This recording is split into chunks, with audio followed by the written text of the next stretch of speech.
2 Samuel chapters 13 through 21 are a sad story about the aftermath of David's affair with Bathsheba and the murder of her husband, Uriah. David was told by God that because he murdered Uriah, there would be bloodshed and violence in his family. And he was also told by God that because of the sexual sin that he committed in private, that his offspring would commit the same sin in public. And so David knew what was going to happen in his future. Those chapters 13 through 20 or 21 tell the story of what happens over the next 11 years. And it's really a story of tragedy about the consequences that David had to pay over those next few years. I really struggled with how to deal with this material because it's one long story, but it's a long and complicated story. And so what I've chosen to do is this video and the next two, we're going to look at these chapters, and we're going to go back and look at every one of the chapters all together each week, learning lessons from the three main characters in the story. Joab, David's commander of his armies, Absalom, David's son, and then of course David himself. So what I'm going to do in this video is somehow try to quickly tell you the story and give you some application from Joab's life. And then in the next video, we'll come back, look at the same story, look at Absalom's role in the story, and then finally we'll come back, look at the same story, and look at David's role in the story. So here we go, where I'm going to try to give you what is going on in these chapters in a very capsulized form. Chapter 13. David's son Amnon fell in love with David's daughter Tamar. Now Tamar and Absalom were the children through one of David's wives, and they were beautiful, beautiful kids. The Bible just says they were just perfectly gorgeous people. Amnon was a son by another wife, and so Amnon is going to be a half-brother to Tamar. He falls in love with Tamar and rapes her. After he rapes her, he refuses to marry her, and the Bible says he began to hate her. So in that culture, of course, a woman was not eligible to marry if she was not a virgin anymore. So Tamar, this beautiful, beautiful young Jewish girl, spends her life in shame living in Absalom's house. That is her biological brother. Absalom, for 2 years, watches his sister suffer. For 2 years, he hates Amnon. For 2 years, he keeps this inside and doesn't deal with it. He doesn't go talk to David. He doesn't go talk to Amnon. He doesn't try to solve the problem. He lets the resentment and the bitterness grow in his heart so that after 2 years, he kills Amnon by inviting him over to his house for a feast with his other brothers and then murdering his brother in cold blood. So, chapter 14. Absalom then leaves and goes to live with his grandfather on his mother's side. So this isn't David's dad, it's his mother's dad, who doesn't live in Israel. So Absalom is outside of Israel so that he cannot be punished or disciplined or killed or whatever David is going to do to him. And he stays gone for 3 years. For those 3 years, David mourns the loss of Amnon. But after 3 years, his heart is healed from Amnon. David longs for Absalom to be reunited with him, but won't do anything about it. And so in chapter 14, Joab sends a woman to tell David a story to basically manipulate him into bringing Absalom home. And so after thinking about it, he consents, and Absalom comes home. And this is where I want to read a few verses to you here in chapter 14. So the king sent for Joab and told him, "All right, go and bring back the young man Absalom." Joab bowed his face to the ground in deep respect and said, "At last I know that I have gained your approval, my lord the king, for you have granted me this request." Then Joab went to Geshur and brought Absalom back to Jerusalem. Now this is very important for the story, verse 24. But the king gave this order, "Absalom may go to his own house, but he must never come into my presence." So Absalom did not see the king. So the first 2 years, Absalom's sister is raped. Absalom thinks about it and comes up with a plan, kills his brother Amnon. For 3 years he's gone. Now he's back in Jerusalem, but can't see David, his father, because David won't allow him to. Now Absalom was praised as the most handsome man in all Israel. He was flawless from head to foot. He cut his hair only once a year, and then only because it was so heavy. When it weighed out, it came to 5 pounds. He had 3 sons and 1 daughter. His daughter's name was Tamar, and she was very beautiful. So Absalom, this line of David's heirs were just beautiful, beautiful people. He has a daughter named her Tamar, which tells you something about David in his heart. He names his daughter Tamar so that for the rest of his life, every time he sees his daughter, what does he think about? His raped sister. Keeps him in that area of unforgiveness and bitterness and resentment in his heart. Absalom lived in Jerusalem for 2 years, but he never got to see the king. So here's another 2 years. Here's 7 years now into this story, and Absalom still hasn't been able to see the king. And so he sends a messenger to Joab and says, Joab, why can't I see the king? Joab ignores him. So Absalom sets Joab's field on fire and then sends another message to Joab and says, would you like to talk to me now? And Joab says, yes, I'll talk to you. What do you want? And Absalom says, I want to see the king. And if he has a problem with me, he can kill me, but I want to see the king. And so we end chapter 14 in verse 33. So Joab told the king what Absalom had said. Then at last David summoned Absalom, who came and bowed low before the king, and the king kissed him. So there is a meeting between David and Absalom, but there's no dealing with the issues. There's no reconciliation of relationship. It's just now they've seen each other, but there's still a lot of bitterness going on. So chapter 15. After this, Absalom bought a chariot and horses and hired 50 bodyguards to run ahead of him. He got up early every morning and went out into the gate of the city. When people brought a case to the king for judgment, Absalom would ask where in Israel they were from, and they would tell him their tribe. Then Absalom would say, you've really got a strong case here. It's too bad the king doesn't have anyone to hear it. I wish I were the judge. Then everyone could bring their case to me for judgment, and I would give them justice. When people tried to bow low before him, Absalom wouldn't let them. Instead, he took them by the hand and kissed them. Absalom did this with everyone who came to the king for judgment, and so he stole the hearts of all the people of Israel. After 4 years, Absalom said to the king, let me go to Hebron to offer a sacrifice to the Lord and fulfill a vow I made to him. So this is the first part of chapter 15. Here's 4 more years. There's the 11 years that encapsulate this dozen-year journey of David following Bathsheba and the sin there. Absalom now for 4 years goes out to the city gate. And when people come to the king for wisdom and advice, which was one of the king's jobs, Absalom will say, well, I wish the king would give you advice, but I don't know what he's doing, but he's not doing his job. But if I were king, I would take good care of you. And he made promises to the people, and he kissed the babies, and he kissed the mamas, and he was beautiful, and he was good looking, and he stole the hearts of the people of Israel.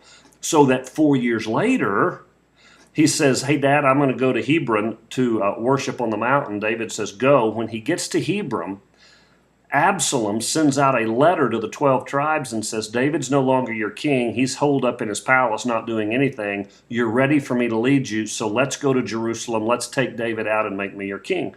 So the 12 tribes of Israel, they all gather behind Absalom, and Absalom now comes to Jerusalem to attack David and take over the kingdom. Now, make no mistake about it, Absalom's desire is to kill his father to get revenge because his father didn't deal with Amnon when Amnon raped his sister. So all of this goes back to the bitterness Absalom had in his heart because of what happened to his sister Tamar. So David now goes on the run because he finds out beforehand that this is going to happen. So David leaves Jerusalem with his armies. So David still has a sizable army, not as big as Absalom's, but a sizable army, and leaves Jerusalem.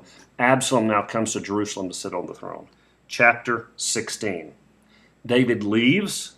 He is cursed by one of Saul's descendants named Shimei, and this is what happens so often in leadership.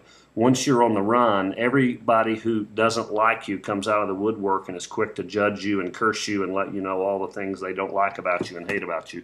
That's pretty typical in leadership, and that's what happens with David. Mephibosheth. Remember, Mephibosheth is Jonathan's son, whom David had saved and brought into the palace. Mephibosheth turns against David. And David is on the run in chapter 15. And now Absalom takes the throne.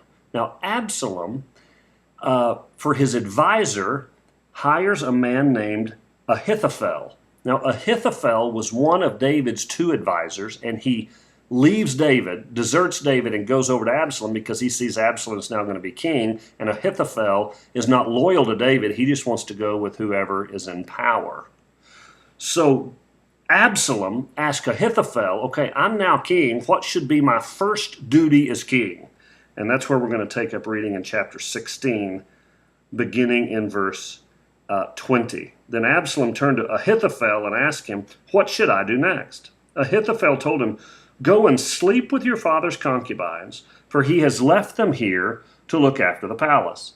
Then all Israel will know that you have insulted your father beyond hope of reconciliation, and they will throw their support to you. So they set up a tent on the palace roof where everyone could see it, and Absalom went in and had sex with his father's concubines. Now, when we talk about Absalom next week, we're going to talk about this story in detail. All I'll say now is this fulfills God's promise to David that he had sex in private, his son's going to have sex in public, on the rooftop where everyone could see with David's concubines.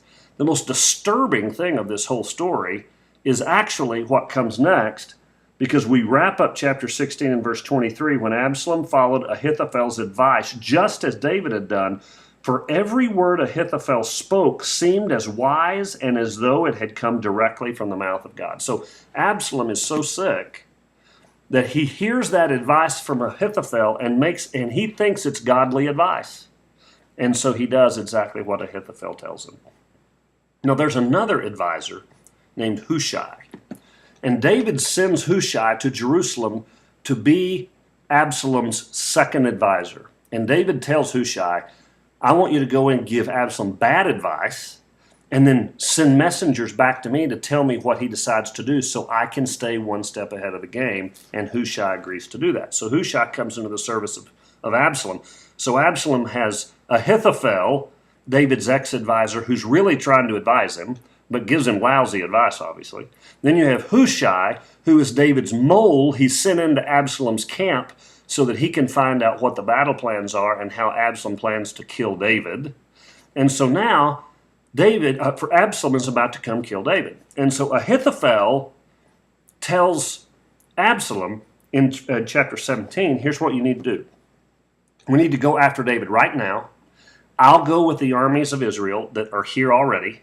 We'll take David out while they're weary. I'll just kill David. Everyone else will come home and follow you, and you will be the king. So when Absalom asked Hushai, Hushai says, oh, that's a bad idea. David and his warriors, they are tough. They are mighty men of God, which is true. So here's what you want to do. You want to wait till you have all the armies of Israel, and all the armies of Israel can come and fight. And when they fight, they can take David down because the numbers are so great up against David's men. So Absalom thinks about it. Now, Ahithophel actually gave him the best advice, but Absalom takes Hushai's advice, which wasn't good advice. In the meantime, Ahithophel feels so bad about the advice that Hushai gave Absalom and was so upset Absalom didn't take his advice that he goes home and commits suicide in his hometown. And so now the only advisor Absalom has is Hushai, who's a mole from David's camp. And Hushai sends David a message telling David what is about to happen. And so David goes into hiding and is hidden in a city while Joab and David's men come out to fight Absalom and his men. So chapter 18. Absalom and his men come out to fight against Joab and the leaders of David's armies. David is in hiding. He tells Joab and he tells everyone else, do not kill Absalom, my son, period. Don't kill him. So beginning in verse 6, so the battle began in the forest of Ephraim, and the Israelite troops were beaten back by David's men. And there was a great slaughter that day, and 20,000 men laid down their lives. The battle raged all across the countryside, and more men died because of the forest than were killed by the sword. During the battle, Absalom happened to come upon some of David's men. He tried to escape on his mule, but as he rode beneath the thick branches of a great tree, his hair got caught in the tree. His mule kept on going and left him dangling in the air. One of David's men saw what happened to him and told Joab, I saw Absalom dangling from a great tree. What? Joab demanded. You saw him there and didn't kill him? I would have rewarded you with 10 pieces of silver and a hero's belt. I would not kill the king's son, even for 1,000 pieces of silver, the man replied to Joab. We all heard the king say to you and to Abishai and to Ittai, for my sake, please spare the young man Absalom. And if I had betrayed the king by killing his son, and the king would certainly have found out who did it, and you would have been the first one to abandon me. Enough of this nonsense, Joab said. Then he took 3 daggers, plunged them into Absalom's heart as he dangled, still alive in the great tree. 10 of Joab's young armor-bearers then surrounded Absalom and killed him. So Absalom is killed by Joab expressly at the warning from David that he didn't want Absalom killed. So then the messengers come back. David finds out that Absalom has died. And chapter 18 ends in verse 33. The king was overcome with emotion, and he went up to the room over the gateway and burst into tears. And as he went, he cried, Oh, my son Absalom, my son Absalom, if only I had died instead of you, O Absalom, my son, my son. Chapter 19. Word soon reached Joab that the king was weeping and mourning for Absalom. As all the people heard the king's deep grief for his son, the joy of that day's victory was turned into deep sadness. They crept back into the town that day as though they were ashamed and had been deserted in battle. The king covered his face with his hands and kept on crying, Oh, my son Absalom, O Absalom, my son, my son. Then Joab went into the king's room and said to him, We saved your life today and the lives of your sons and daughters and your wives and your concubines. You act like this, making us feel ashamed of ourselves. You seem to love those who hate you and hate those who love you. You have made it clear today that your commanders and troops mean nothing to you. It seems that if Absalom had lived and all of us had died, you would be pleased. Now go out there and congratulate your troops, for I swear by the Lord that if you don't go out, not a single one of them will remain here tonight. Then you will be worse off than ever before. And so chapter 19 ends this story where David is mourning for his son, and Joab really reads David the right act and says, You act like you'd rather everyone else be dead and Absalom be alive. We saved your life. We saved the life of your concubines, your wives, your children. How can you not see that we have saved you? Don't treat us like this. And David, to his credit, got up, went out, congratulated the troops, went back on the throne of Israel, and began to reign again. Interesting, he offered mercy to Shimei, to Mephibosheth, and really, for the rest of his reign, had a lot of mercy and compassion toward people who had wronged him.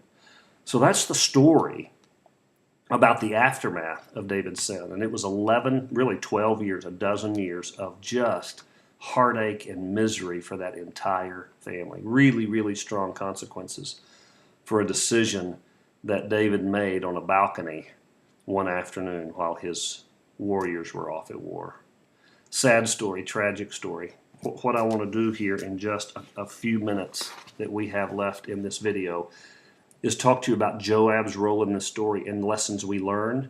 And then the next 2 videos, I won't go back and retell all that story. We'll just go back and look at Absalom and look at David and talk more about application in the next 2 videos. So the first thing I want to point out is that Joab was a friend to David and spoke truth into David's life. It's interesting, back in 14:1, it says, Joab realized how much the king longed to see Absalom, so he sent for a woman from Tekoa who had a reputation for great wisdom. So Joab was really the one that brought Absalom back to Jerusalem, and he did it, I think, because his motive was he saw his friend in need and really wanted to help David out. Now, it turned out to be a disaster, but I think Joab's motives at that point were pretty pure.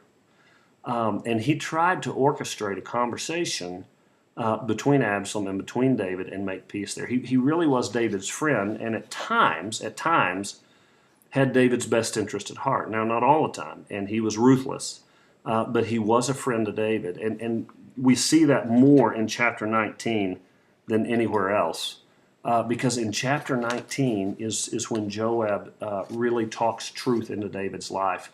And I think this is probably the most redeeming thing that Joab ever did in his whole life. David was mourning the loss of Absalom, in spite of the fact that his troops had saved his life and saved his kingdom and saved his family. And yet David was so overcome with grief and probably still guilt and shame from what happened and that he had caused all this through his sin, that he was just down and out. He couldn't lead and had not led really in 11 years. And Joab loved David enough to just get right in his grill and shake his tree and say, look, you've got to know the truth. These people out here are about to desert you, and they're going to walk away and get another king, and you're going to lose everything if you don't wake up and come to your senses and realize that we just saved your life. Quit mourning over Absalom and stand up and lead these people. And I really have to respect Joab for that. And in fact, in 2 weeks when we talk about David, I think one of the most profound statements in all of 2 Samuel is found right here when he says, you seem to love those who hate you and hate those who love you. And we're going to talk about that in context of parenting and in friendships and in codependency in people that I think has some really, really profound message for us in our society today in relationships. So Joab did a great job there. And one thing we can learn is we need friends in our lives that'll speak the truth to us. And we need to be friends to those who we're friends to and love them enough to speak the truth to them. Why would we want to keep silent and keep quiet and watch our friends destroy themselves? And why would we want relationships where we're about to walk into a mess and we wouldn't have friends that would stop us and tell us the truth? And so we need to develop the kind of authentic relationships that will help us speak truth into others' lives and have truth spoken to ours. So that's the first application. Number two, Joab was a manipulator. And that whole story in chapter 14, although we didn't read the story, you may want to go back and reread it, was really a story about manipulation. He used a woman to tell a parable to David because he's manipulating David to get Absalom back. Now, like I said, I think Joab's motives were pure. We don't know for sure what his motives were, but he manipulated that whole situation to get Absalom back together. He manipulated David to bring back Absalom, and he manipulated Absalom to get him back. And so Joab was a very definite manipulator. And one of the things you need to learn in life that I have learned in life, and this is a hard lesson to learn, and that is just this. The end never justifies the means. It just doesn't. And manipulation is not the way to do anything. You need to be upfront and honest and have integrity, because manipulation, even if your motives are pure, hurts people. It just hurts people. And so we need to learn to not manipulate people, but really be upfront about our relationships, not be passive aggressive, but just honestly communicate. That is the best, godliest way to handle relationships. Number three with Joab is this. Joab was rebellious against authority. He was rebellious against authority. This is Joab's core sin and the core sin of many of us today. Chapter 18, it was very clear. David said to Joab, Joab, listen to me, do not kill Absalom. Joab goes against authority, against his friend, against the king, and kills Absalom because he, quote, thinks that's best. Maybe it was best. But reality is he had a rebellious spirit that said, I will not submit to authority. I will do it my own way. And let me tell you something. There's 3 or 4 or 5 core sins in the Bible that everything else comes out of, all other sins come out of, and rebellion is one of them. When you have that attitude in your life, I'm going to do what I'm going to do, I don't care what anybody else says, that rebellious against authority, against rules, against regulations, against God, against your spouse, against your boss, whatever it is, that attitude will destroy your life. And that attitude destroyed Joab's life, absolutely destroyed his life. He had a rebellious spirit and refused to play by the rules. And one of the things we need to learn from Joab is you've got to learn to control that rebellious spirit within you. You've got to submit it to the Holy Spirit of God. If you're going to live a great life in this world, you've got to learn to recognize authority figures in your life and walk in submission before them. That is God's will for your life.